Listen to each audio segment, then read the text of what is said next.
12వ అధ్యాయం. కొరింథీయులకు రాసిన మొదటి పత్రిక 12వ అధ్యాయం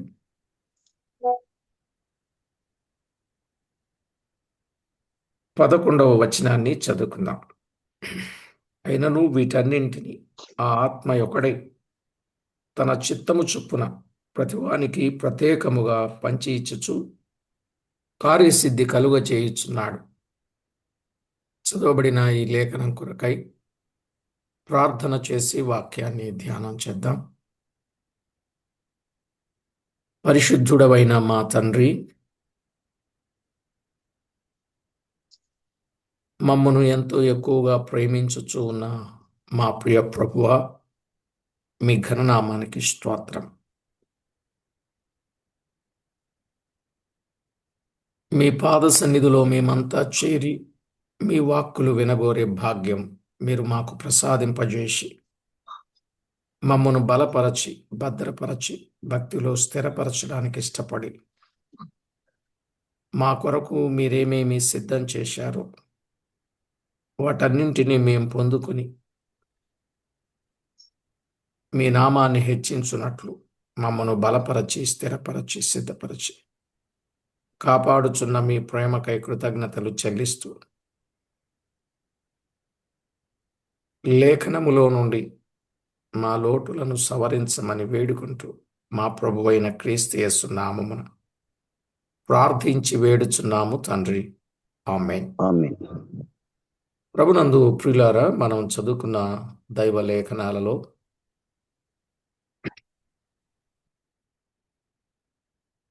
దేవాది దేవుడు నానావిధ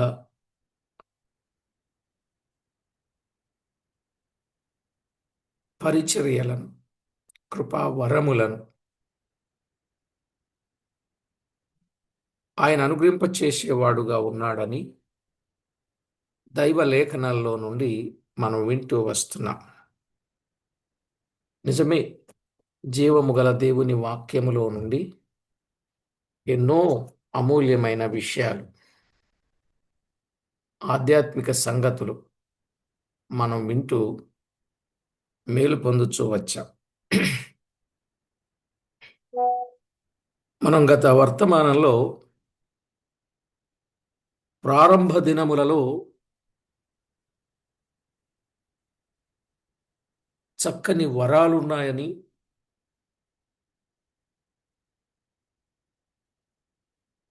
అందులోనూ స్వస్థపరచు వరములు పేతురు, యోహాను, ఫిలిప్పు, పౌలు ఇలాగున అనేక మంది రోగులను స్వస్థపరిచారని, చనిపోయిన వారిని సహా బ్రతికించారని, ఆ రోగుల విషయంలో మాటతోనే ప్రార్థన కూడా చేయకుండా లేపారు అని, పుట్టుకుంటూ వానికి మాటతోనే గంతులు వేయగలిగిన శక్తిని ఇచ్చారని మనం చూచాం. కానీ కొన్ని సంవత్సరాలు గడిచే కొలది పత్రికలలో చూడగా రోగపీడితులైన వారిని బాగు చేయలేకపోయారు. రోగపీడితులైన వారిని బాగు చేయలేకపోయారు అని ఫిలిప్పీ పత్రికలో 2వ అధ్యాయం 27వ వచనంలో పౌలు స్నేహితుడు ఎపఫ్రోదీతు రోగి అయి సావసిద్ధముగా ఉండెను అని అక్కడ వ్రాయబడింది. ఎవరండి? ఎపఫ్రోదీతు రోగిగా సావసిద్ధంగా ఉండెను. పౌలు దగ్గరే ఉన్నాడు. మరి రోగం రాగానే స్వస్థపరచవచ్చు కదా. సావసిద్ధమై ఉండే పరిస్థితికి రానక్కర్లేదు. అవును కదా. మరి ఆ స్థితికి వచ్చాడు అంటే ఈ వరాలు ఏమవుతూ వచ్చాయి, నిలిచిపోతూ వచ్చాయి అనడానికి ఇలాంటి కొన్ని విషయాలు జ్ఞాపకం చేసుకోవాలి. క్రీస్తు శకం 57లో స్వస్థపరచు వరములున్నట్లు కొరింథీలకు రాశాడు. ఎవరు? పౌలు. కానీ క్రీశకం 61, 62లో ఎపఫ్రోదీతును స్వస్థపరచలేని వాడుగా కనబడుచూ ఉన్నాడు. గమనించాలి. మీరు రాసుకోండి ఇలాంటివి. క్రీశకం 57లో స్వస్థపరచు వరములున్నట్లు కొరింథీలకు రాశాడు. అదే పౌలు క్రీశకం 61, 62లో ఎపఫ్రోదీతును స్వస్థపరచలేని వాడుగా కనబడుతూ ఉన్నాడు. ఇక క్రీశకం 66లో తిమోతికి మొదటి పత్రికలో 5వ అధ్యాయం 23వ వచనంలో నీ కడుపు జబ్బు కొరకు ద్రాక్షారసము పుచ్చుకొనము అని అంటున్నాడు. నీ కడుపు జబ్బు కొరకు. తిమోతి ఎవరు? ప్రియమైన కుమారుడు, నమ్మకమైన కుమారుడు, నిజమైన కుమారుడని 3 సార్లు 3 మాటలు చెప్పాడు. అలాంటి వానికి కడుపు జబ్బు ఉన్నప్పుడు ప్రార్థన చేస్తే లేక మాట సెలవిస్తే తగ్గిపోవాలి కదా. నీ కడుపు జబ్బు నిమిత్తం ద్రాక్షారసం పుచ్చుకొనుము అన్నాడు. అదే తిమోతికి క్రీశకం 67లో 2వ పత్రిక వ్రాస్తూ, క్రీస్తు శకం 67లో 2వ పత్రిక వ్రాస్తూ 4వ అధ్యాయం 20వ వచనంలో త్రోఫీము రోగి అయి ఉన్నందున మిలేతులో విడిచి వచ్చి తిని అంటున్నాడు. ఎవరండి? త్రోఫీము రోగి అయి ఉన్నందున. త్రోఫీము రోగి అయి ఉన్నప్పుడు పరిచర్యలో ఉన్నాడు. కొంత దూరం ప్రయాణం చేస్తూ వచ్చాడు పౌలుతో. ఇక ఆయనకు రోగం వచ్చింది. ఇక మిలేతులు విడిచిపెట్టి ఇప్పుడు యాత్ర చేశాడు. ఇప్పుడు ఈ ముగ్గురు ఎవరు? పౌలుకు నెలవరులు. పౌలు నిమిత్తం ప్రాణం పెట్టడానికైనా, ప్రభు పని నిమిత్తం ప్రాణం పెట్టడానికైనా సిద్ధపడిన వాడు ఎపఫ్రోదీతు. ప్రియమైన నమ్మకమైన కుమారుడు తిమోతి. పరిచర్యలో గొప్ప సహకారి త్రోఫీము. మరి వీళ్ళ ముగ్గురికి బలహీనతలు, రోగములు ఉన్నాయి. మరి ఇప్పుడు వీళ్ళని ఈ విధంగా ఎందుకు చెప్పాడు? స్వస్థపరిచే వరం ఉంటే స్వస్థపరిచి వెంట తీసుకుని వెళ్ళొచ్చు కదా. పౌలు స్వస్థపరచలేక విడిచి వచ్చెను అంటున్నాడు కదా. అవును, తిమోతితో ద్రాక్షరసము తీసుకునమంటే ఔషధము తీసుకునమని భావం. రాను రాను మొదటిలో చేసినట్లు పౌలు వ్యాధిగ్రస్తులను స్వస్థపరచలేకపోయాడు. ఈ సూచన వరములు నిర్దేవులైన అన్యజనులు సజీవుడైన దేవుడు పరలోకమందున్నాడనియు వారి తరములన్నింటిలో వారిని ప్రప్రథముగా ఇప్పుడు మాటలాడుచున్నాడనియు ఆయన మహాశక్తి సంపన్నుడనియు వారెరుగవలననే ఉద్దేశముతో అప్పుడు అవి అనుగ్రహింపబడ్డాయి. దేవుని వాక్యం పూర్తిగా వ్రాతకు వచ్చి గ్రహించినప్పటి నుండి ఎట్టి వరముల అవసరత లేకపోయాను. వాని ఉద్దేశము అవి నెరవేర్చినవి. ఇక బోధన, ప్రకటన, విజ్ఞానం, విశ్వాసం బాగా గమనించాలి. బోధన, ప్రకటన, విజ్ఞానం, విశ్వాసం మొదలగు ఇతర వరములు దేవుని ప్రజల అభివృద్ధి నిమిత్తం ఇంకానున్నవి. కొన్ని నిలిచిపోయాయి, కొన్ని కొనసాగుతూ ఉన్నాయి. అంత మాత్రమే కాక బైబిల్లో ఇవ్వబడిన కాలపట్టికను చూస్తే రాను రాను రాను చూస్తే మొదట ఉన్న వరములు కనబడుటలేదు. ఆ పత్రిక కూడా కొంత ధ్యానిస్తాం మనం. మొదటిగా క్రీస్తు శకం 57 కొరింథీ మొదటి పత్రికలో 12లో వరాల జాబితా చూస్తున్నాం. తరువాత 58లో రోమా పత్రికలో 12వ అధ్యాయములో వరాల జాబితా చూస్తాం. ఆ తర్వాత 62లో ఎఫెసీ పత్రిక, అక్కడ వరాలు జాబితా చూస్తాం. చూడండి, 1 కొరింథియన్స్ 12వ అధ్యాయం 8 నుండి 11 వచనాలు, 28 వచనం. రోమా పత్రిక 12 6 నుంచి 8. ఎఫెసీ పత్రిక 4వ అధ్యాయం 11 నుంచి 12 వచనాలు. ఆ తర్వాత పేతురు పత్రికలో 4వ అధ్యాయం 10 నుండి 11 వచనాలు. స్క్రీన్ మీదే ఉన్నాయి చూడండి, స్క్రీన్ మీద ఒకసారి కనిపిస్తున్నాయండి.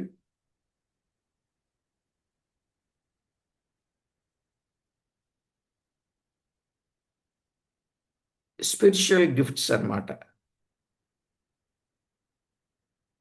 రాసుకున్నారా?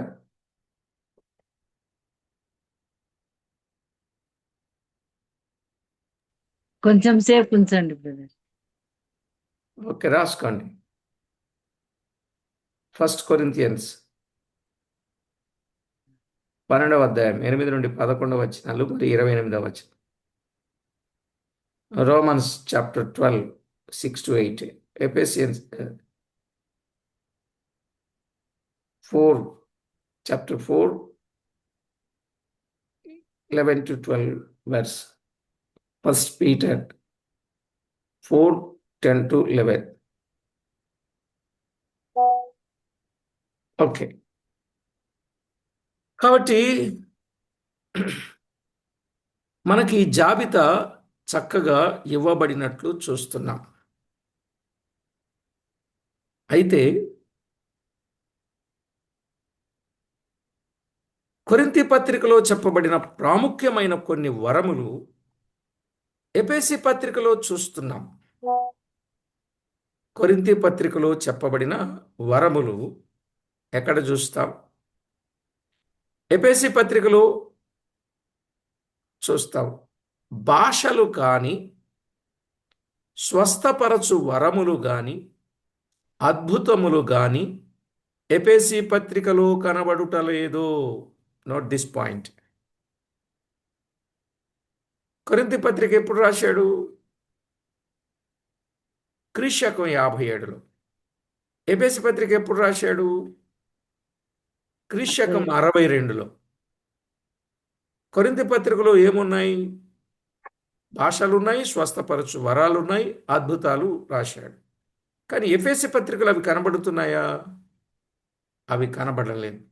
ఆ తర్వాత 67లో పేతురు మొదటి పత్రికలో వరముల పట్టి చూస్తున్నాం. ఏమండి, టైం టేబుల్ చూడాలి మీరు. వరముల పట్టి చూస్తున్నాం. ఈ వరముల పట్టిలో 4వ అధ్యాయం 10 11 వచనాలు, 12వ వచనం కూడా అనుకున్నాం. ఇక్కడ ఎఫెసీలో చెప్పబడిన వరములు కూడా పూర్తిగా కనబడుటలేదు. ఈ కొరింథీ పత్రిక ఎప్పుడు? దాని ప్రక్కనే బ్రాకెట్లో రాసుకోండి, క్రీస్తు శకం 57. రోమా పత్రిక 58 బ్రాకెట్లో రాసుకోండి. ఈ స్పిరిచువల్ గిఫ్ట్స్ రాసుకున్నారు కదా, పక్కన రాసుకోండి. 1 by 1 రాసుకోండి, కలిపి రాసేసుకోకండి. క్రీస్తు శకం 57, రోమపత్రిక 58, ఎఫెసీ పత్రిక 62, పేతురు పత్రిక 67. ఇక్కడ మీరు మరొకసారి చెప్తున్నా, కొరింథీ పత్రికలో వ్రాయబడినవి ఈ అద్భుతాలు కానీ భాషలు కానీ స్వస్థపరచు వరాలు కానీ ఎఫెసు పత్రికలో కనబడటంలే. ఆ తర్వాత క్రీశకం 67లో పేతురు మొదటి పత్రిక వరుసలో పట్టి చూస్తే ఇక్కడ ఎఫెసులో చెప్పబడిన వరములు కూడా పూర్తిగా కనబడుటలేదు.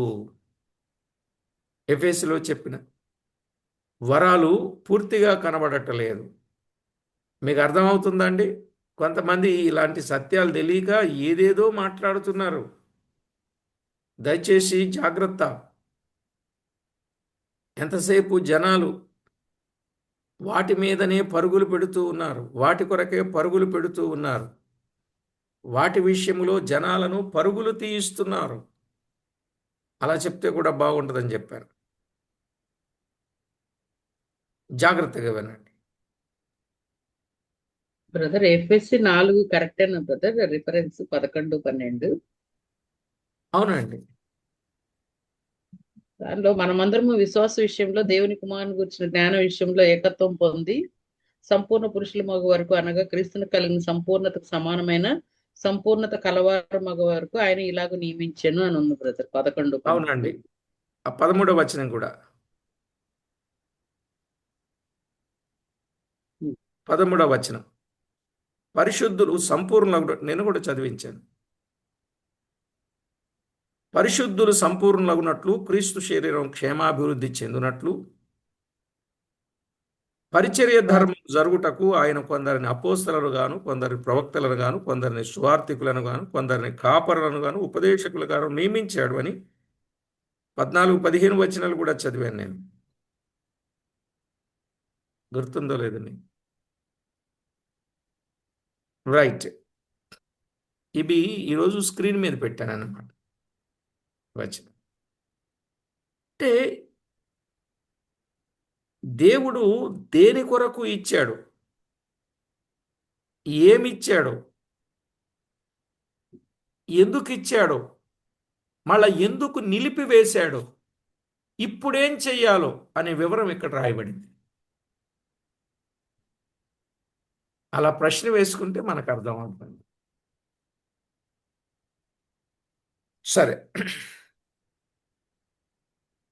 ఇక్కడ మనం ఆలోచన చేస్తే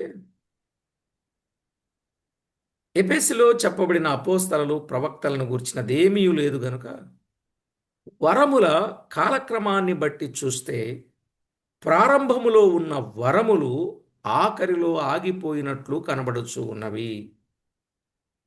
మరియు అద్భుతములు చేసే కాలములు కూడా బైబిల్లో ప్రత్యేక సమయములుగా కనబడుచున్నవి. మొదటిగా మోషే కాలం, యెహోషువ కాలం. మొదటిగా ఎప్పుడండి ఈ అద్భుతాలు? మోషే కాలం, యెహోషువ కాలములు అద్భుతాలు జరిగినట్లు చూస్తాం. అది మొదటిది. రెండవదిగా ఏలియా, ఎలీషా కాలములో అద్భుతములు జరిగినట్లుగా చూస్తాం.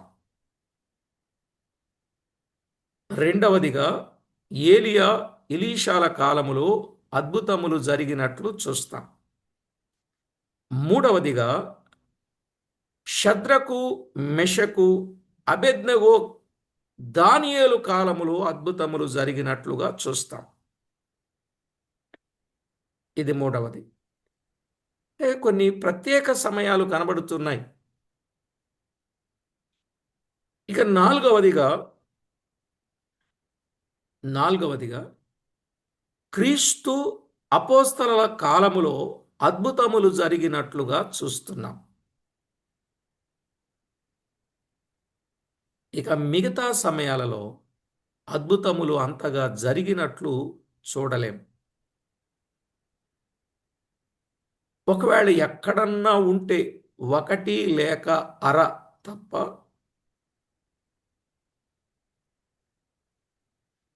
ఇంకా మనకి ఎక్కడగా కనబడం, సారికి కనబడం.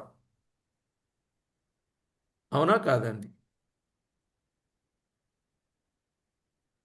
గనుక దేవుడు అద్భుతములు చేయించుటకు కూడా దేవుడు నిర్ణయించిన కాలక్రమములోనే అవి జరుగుతాయి. అవి అన్ని కాలములలో జరగాలని మనము నిరీక్షించరాదు. అన్ని కాలాలలో అవి జరగాలని మనము ఎదురు చూడకూడదు. దేవుడు నియమించిన కాలములో, నిర్ణయించిన కాలములో అవి జరిగాయి. అయినా ఈ దినాలలో సాతాను ద్వారా కూడా అద్భుతములు జరుగుతాయి. గుర్తుపెట్టుకోండి, సాతాను ద్వారా కూడా ఏం జరుగుతాయి? అద్భుతాలు జరుగుతాయి. యోబు సందర్భంలో సాతాను ఆకాశము నుండి అగ్ని రప్పించాడా లేదండి? చెప్పాలి మీరు. సుడిగాలి రప్పించాడా లేదండి? అవును. అయితే క్రొత్త నిబంధన కాలానికి వస్తే మత్తయి సువార్త 7వ అధ్యాయం 22, 23 వచనాలు. మత్తయి సువార్త 7వ అధ్యాయం 22, 23 వచనాలు. కొందరు వచ్చి, నీ నామమున మేము అద్భుతములు చేయలేదా అన్నారండి. కానీ ఆయన ఏమన్నాడు? నేను మిమ్మును ఎన్నడైనను ఎరుగనన్నాడు.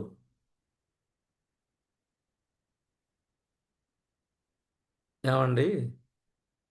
అంటే ఇప్పుడు వీళ్ళందరూ ఎవరు? సాతాను అనుచరులనేనా కాదా? సాతానుడు అద్భుతాలు చేశాడు, సాతాను అనుచరులు కూడా ఏం చేస్తారు? అయితే వీటిని నమ్మి వెళుతున్నారే ప్రజలు. ఇప్పుడు ఆయన అద్భుతాలు నీ నామమున మేము చేయలేదా అన్నప్పుడు ఆయన ఏమన్నాడు? నేను మిమ్మల్ని ఎన్నడూనూ ఎరుగను.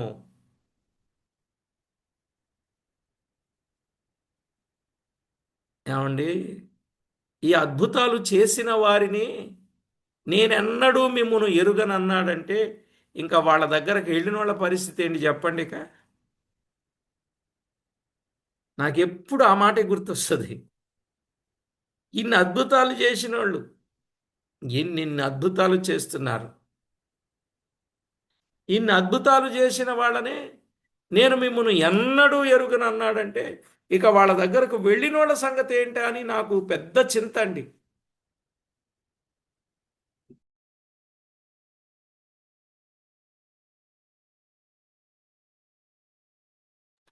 ప్రియులారా, ఆలోచన చేయండి. ఏంటివి ఈ పరిస్థితి ఏంటి?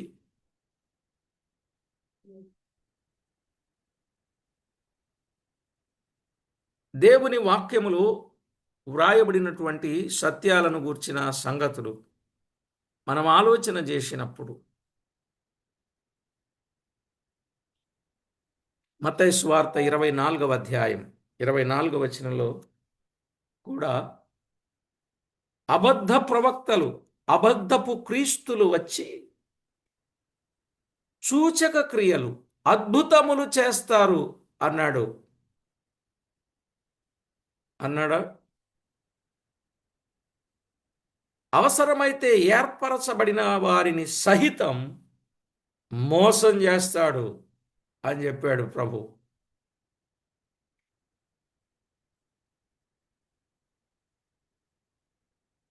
అవసరమైతే ఏర్పరచబడిన వారిని సహితం ఏం చేస్తారు? మోసం చేస్తారు. తెస్సలోనికలకు వ్రాసిన 2వ పత్రిక 2వ అధ్యాయం 9 నుండి 10 వచనాలు. తెస్సలోనికలకు వ్రాసిన 2వ పత్రిక 2వ అధ్యాయం 9 నుండి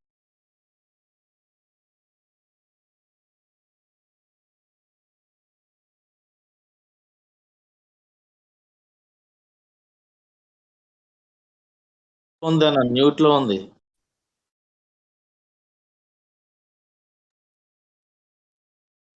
ప్రియులారా, దేవుని వాక్యములో వ్రాయబడిన ఈ మాట తెస్సలోనికలకు వ్రాసిన 2వ పత్రికలో 2వ అధ్యాయం 9-10 వచనాలు.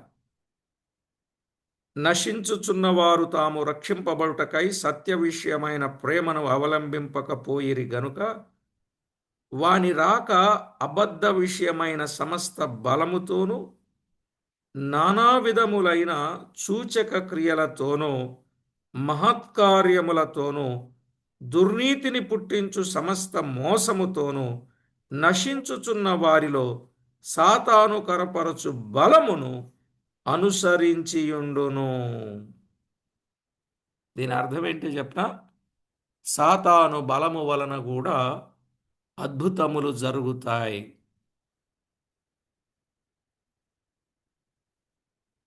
బహుశా ఇప్పుడు అద్భుతములు అని చెప్తున్నారే, గొప్ప కార్యాలు జరుగుతున్నాయని చెప్తున్నారే, ఇలా చెప్పే వారందరి పరిస్థితి రేపు ఏంటి? నేనెన్నడూ మిమ్మును ఎరుగనని ప్రభువు చెప్పాడు. వాళ్ళేమంటారు? నీ నామమున మేము అంటున్నారు. నీ నామమున మేము గొప్ప కార్యాలు చేయాలి, నీ నామమున మేము దెయ్యాలను వెళ్ళగొట్టలేదు, నీ నామమున మేము ప్రవచనాలు చెప్పలేదు, నీ నామమున అద్భుతాలు చేయలేదా? అప్పుడు ప్రభు అన్నారు, నేనెన్నడూ మిమ్మును ఎరుగను. అక్రమము చే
ప్రభునందు ప్రియులారా,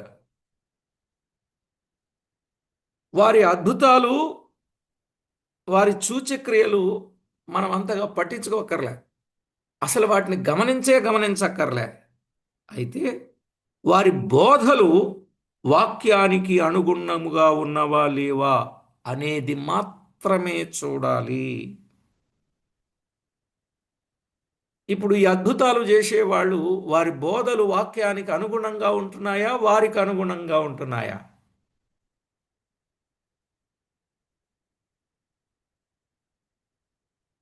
మీరేం చెప్పరా?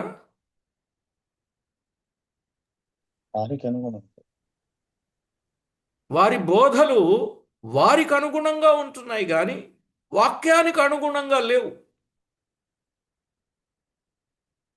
ఇలాగున మనము ఎంత మందిని చూడొచ్చు. అందుకే ప్రియులారా,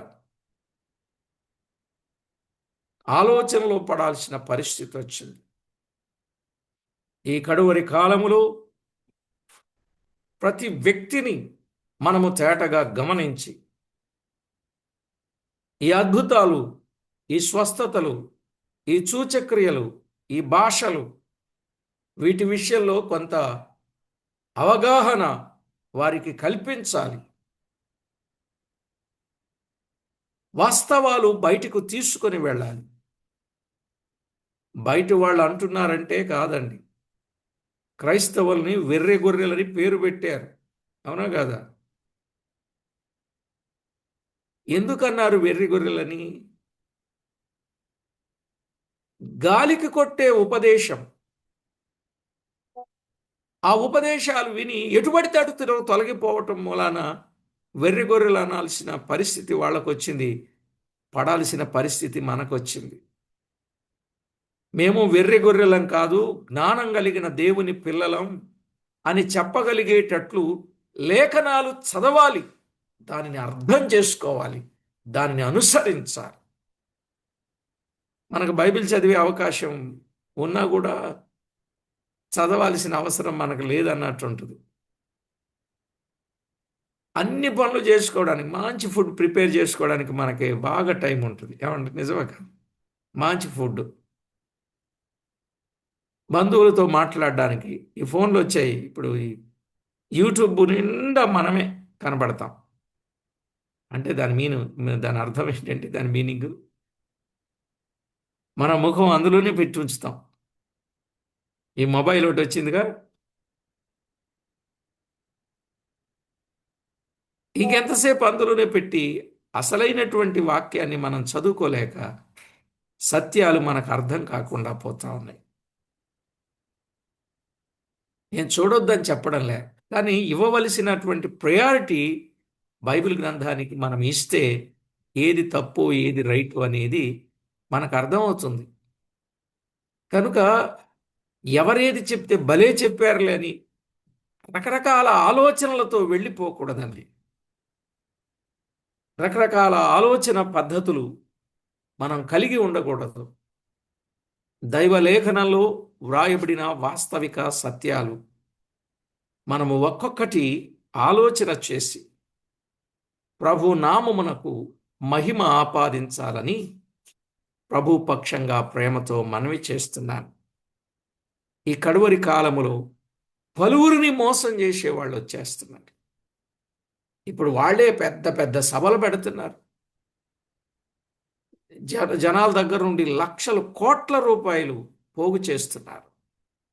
కాబట్టి అలాంటి కార్యక్రమాలు వాళ్ళు చేయగలుగుతున్నారు.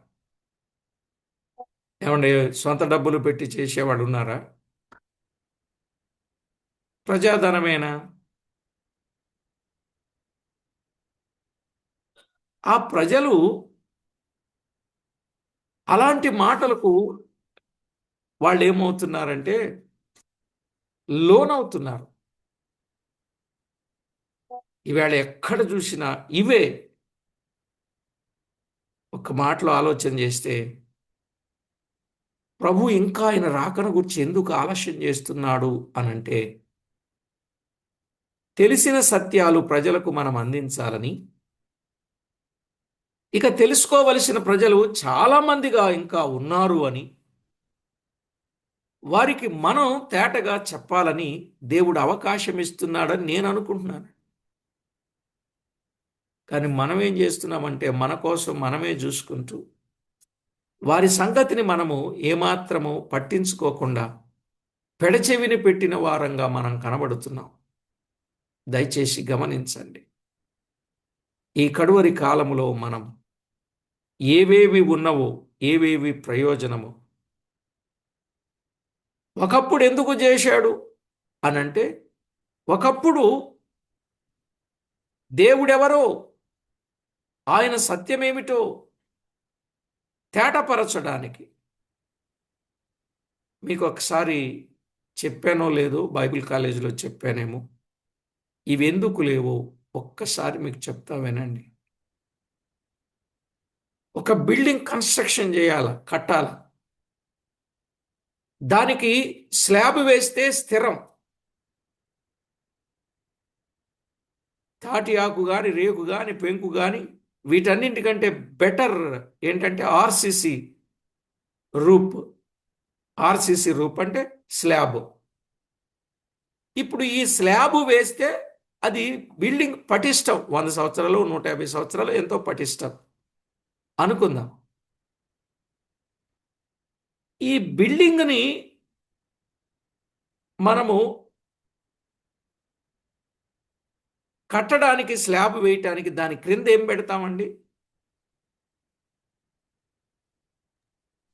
పిల్లర్స్. స్లాబ్ వేయటానికి పిల్లర్స్. పిల్లర్స్ మీద స్లాబ్ వేస్తాం, కానీ స్లాబ్ ఆగటానికి ఐరన్ వాడుతున్నా. పునాది ఐరన్ సపోర్ట్ సెంటరింగ్ పెడతాం. మెటీరియల్ ఏం వాడతారని నేను చెప్పలే. స్లాబ్ వేయాలంటే కింద సెంటరింగ్ పెట్టాలి, అంతే. ఇంకొద్దండి, ఇంకేం మాట్లాడగలను. స్లాబ్ ఆగాలంటే సెంటరింగ్ పెట్టాలి ముందు. స్లాబ్ ఆగడానికి సెంటరింగ్ పెట్టారు. ఇప్పుడు సెంటరింగ్ పెట్టారు, స్లాబ్ ఆగుద్ది. అది గట్టిపడింది. ఇప్పుడు సెంటరింగ్ తీసేయాలా, అలాగే ఉంచాలా?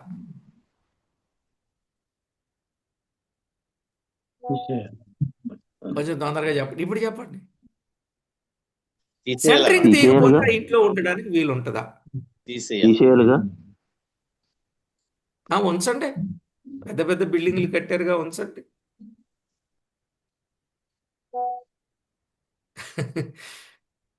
ఏమండి, ఈ మాత్రం ఆలోచన లేకపోతే ఎట్లా చెప్పండి? అది అప్పుడు అవసరం కనుక దాన్ని పెట్టాం. ఇప్పుడు అది అవసరం కాదు. అది గట్టిగా 21 రోజులకి స్లాబ్ గట్టి అయిపోద్ది. కొంతమంది 15 రోజులకు 16 రోజులకే తీసేస్తారు సెంటరింగ్. గట్టిగా అయితే 21 రోజులు ఉంచుతారు. ఆ తర్వాత దాన్ని తీసేసి దాన్ని నీట్గా చేసుకొని దానిలో చక్కగా నివాసం ఉండడానికి దాన్ని ఏర్పాటు చేసుకుంటారు. కనుక ఆ రోజుల్లో దైవవాక్య స్థిరత కొరకు, దేవుని గొప్పతనం కొరకు దేవుడే చేయించాడు. ఇప్పుడు వాటిని నిలిపివేస్తే మళ్ళీ అయ్యే పట్టుకొని మళ్ళీ సెంటరింగ్లు పెడతానంటారు ఏంటండి?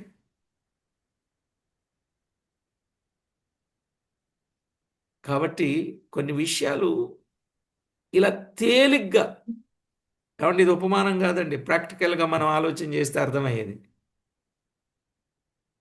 ఇప్పుడు దాదాపు 4000 పైచిలుకున్నాయి వర్తమానాలు. ఎక్కడ ఒక్క ఉపమానం కూడా మన జీవితంలో చెప్పలే ఈ 6 సంవత్సరాల్లో. ఇంకా 12-13 సంవత్సరాల క్రితం ఆరాధన ఛానల్లో మాట్లాడిన వర్తమానాలు ఉన్నాయి యూట్యూబ్లోనే. అప్పటి నుంచి మాట్లాడితే చాలా బాగుండేది, కానీ నేను అప్పట్లో అవి మాట్లాడలేకపోయాను. తర్వాత అవి మాట్లాడి ముగించాను అంతే. అప్పుడు మాట్లాడినప్పుడు కూడా చూడండి ఎంత పవర్ఫుల్గా దేవుని మాటలు చెప్పగలిగాము. ఎప్పుడు 12-13 ఏళ్ల క్రితం.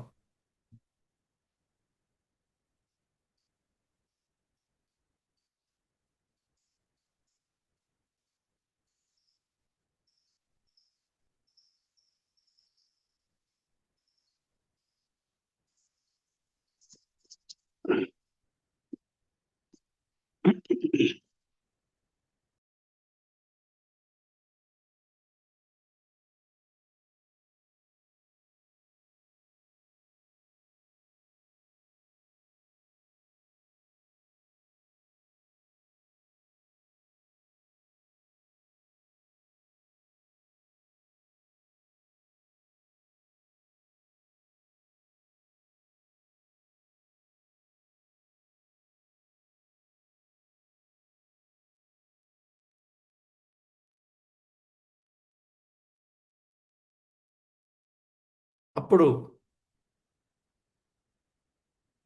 కొన్ని సంవత్సరాల క్రితమే వాక్య సత్యం, సువార్త సత్యం, రక్షణ సత్యం, సంఘ సత్యం, దైవ సత్యం,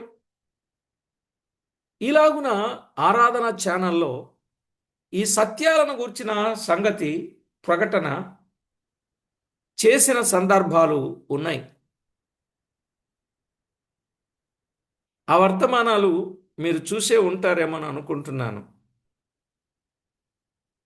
రక్షణ కొరకు వాక్యం చెప్తూ ఉంటే ఆ ఛానల్లో మమ్మల్ని ఆ స్టూడియోలో షూట్ చేసే ఆ వ్యక్తి, సార్ నేను కొన్ని 100 మందిని షూట్ చేశాను, కానీ రక్షణ కొరకు ఇంత చక్కగా వివరంగా చెప్పిన వారు నేను వినలేదు. కానీ మీ వర్తమానం వింటున్నప్పుడు నేను రక్షణ పొందాలనుకుంటున్నాను, నేను ఏం చేయాలని అడిగాడు. అప్పటికప్పుడు నేను సిస్టరు స్టూడియోలోని ఆ అబ్బాయిని మోకరింపజేసి రక్షణ తీర్మానం చేయించాం. మీకు అర్థమైందండి? కొన్ని 100 మందికి షూట్ చేశానండి నేను, కానీ ఇలాంటి వర్తమానం మాకు వినలేదు. ఆ వర్తమానం మీకు పెడతాను అవసరమైతే. ఎంత భారంతో, ఎంత వేదనతో, గుండెల నిండా బాధతో నరకానికి వెళ్ళిపోయే వారిని కాళ్ళ మీద పడి వాళ్ళని ఎలాగ లాగి ప్రభు వైపు తేవాల్సి వచ్చిందో అనే విషయం మీరు చూస్తే బాగుంటుంది. కాబట్టి ప్రభునందు ప్రియులారా, అయితే దేవుని పెట్టండి. పిల్లలమైనటువంటి దేవుని పిల్లలమైనటువంటి మనం లేఖనాలను బాగా చదువుకొని అందున్న సత్యాన్ని మనం అర్థం చేసుకొని ప్రభువుకు మహిమకరంగా ముందుకు సాగాలి. ఈవేళ బాగా ఇక మనకి ఈ సెంటరింగే గుర్తుంటుందిలేండి జీవితకాలం అంతా. మీ ముఖాల్లో అది నాకు కనపడుతుంది. కాబట్టి ప్రభునందు ప్రియులారా, కొన్నింటిని ప్రభువు ఎందుకు తొలగించాడంటే నివాసయోగ్యంగా సత్యాన్ని సత్యంగా ముందు కొనసాగడానికి దేవుడిచ్చాడు. కాబట్టి విషయాలు అర్థం చేసుకుందాం.